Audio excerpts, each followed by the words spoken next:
Ուկրաինան եւ Ֆրանսիան պայմանավորվել են համատեղ զենքի արտադրություն սկսել։ Այս մասին հայտարարել է Ուկրաինայի պաշտպանության նախարարը Կիևում ֆրանսիացի գործընկերոջ հետ բանակցություններից հետո։ Պաշտպանության նախարար Միխայել Ֆեդորովը չի մանրամասնել, թե ինչ տեսակի սպառազինություն է արտադրվելու կամ երբ կսկսվի արտադրությունը։ Կողմերը նաեւ քննարկել են Ֆրանսիայի կողմից Ուկրաինային զենքի եւ ռազմական տեխնիկայի նոր մատակարարումները։ Ֆրանսիայի պաշտպանության նախարար Կատերին Վոտրին էլ հայտնել է, որ Փարիզը շարունակելու է կանգնել ուկրաինացի ժողովրդի կողքին։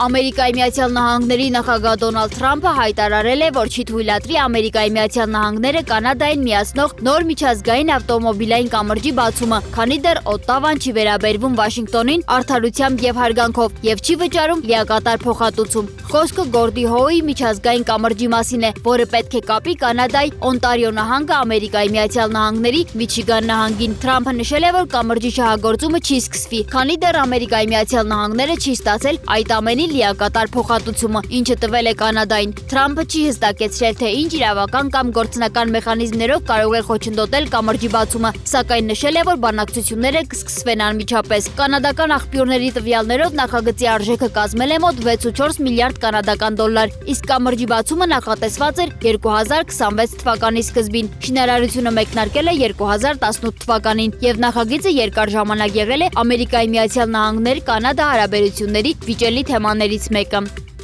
Թագավոր Կարլ III-ն առաջին անգամ արձագանքել է Ջեֆրի Էփշտեյնի գործով նոր բացահայտումներին, հայտարարելով, որ Բուքինգեմյան պալատը պատրաստ է գործակցել իրավապահների հետ իր եղբոր նախկին արքայազն Էնդրյուի դեմ առաջադրված մեղադրանքների քննության շրջանակում։ Պալատի պաշտոնական ներկայացուցչի հայտարարության մեջ նշվում է, որ թագավորը խորապես մտահոգված է Էնդրյուի վարքագծի վերաբերյալ շարունակաբար հրապարակվող պնդումներով։ Ամերիկայի Միացյալ Նահանգներում հրապարակված Էփշտեյնի գործին առնչվող փաստաթղթերից պարզ է դարձել, որ Էնդրյուն Էփշտեյնին փոխանցել է Սինգապուր, Հոնկոնգ եւ Վիետնամ կատարած իր այցերի վերաբերյալ հաշվետվություններ, նաեւ ներդրում այն հնարավորություններին վերաբերող գաղտնի տեղեկություններ։ Պալատը հավելել է, որ եթե Թեմզայի հովտի ոստիկանությունը պաշտոնապես դիմի, Բուքինգեմյան պալատը սահմանված կարգով պատրաստ է աջակցել քննությանը։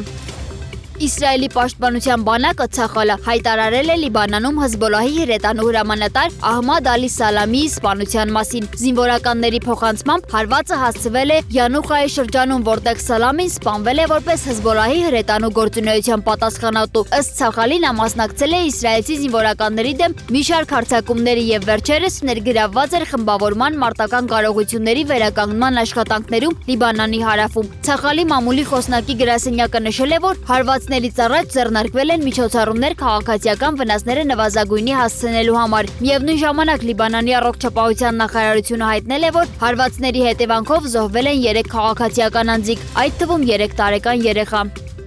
Թուրքիայի արտգործնախարար Հաքամ Ֆիդանը հեռախոսազրույց է ունեցել Իրանի արտաքին գործերի նախարար Աբբաս Արաղչիի հետ։ Կողմերը քննարկել են Իրանի եւ Ամերիկայի Միացյալ Նահանգների միջև ընթացող միջուկային բանակցությունները։ Անցյալ շաբաթ Վաշինգտոնն ու Թեհրանը վերսկսել են անուղղակի բանակցությունները տարածաշրջանում լարվածության եւ փոխադարձ սպառնալիքների ֆոնին։ Բանակցությունների հաջորդ փուլի ժամկետն ու վայրը դեռ չի հայտարարվել։ Ամերիկայի Միացյալ Նահանգները ցանկանում է բանակցությունների օրակարգում ներառել նաեւ Իրանի բալիստիկ հրթիռների ծրագիրը, սակայն Թեհրանը կտրականապես մերժում է այդ հարցի քննարկումը։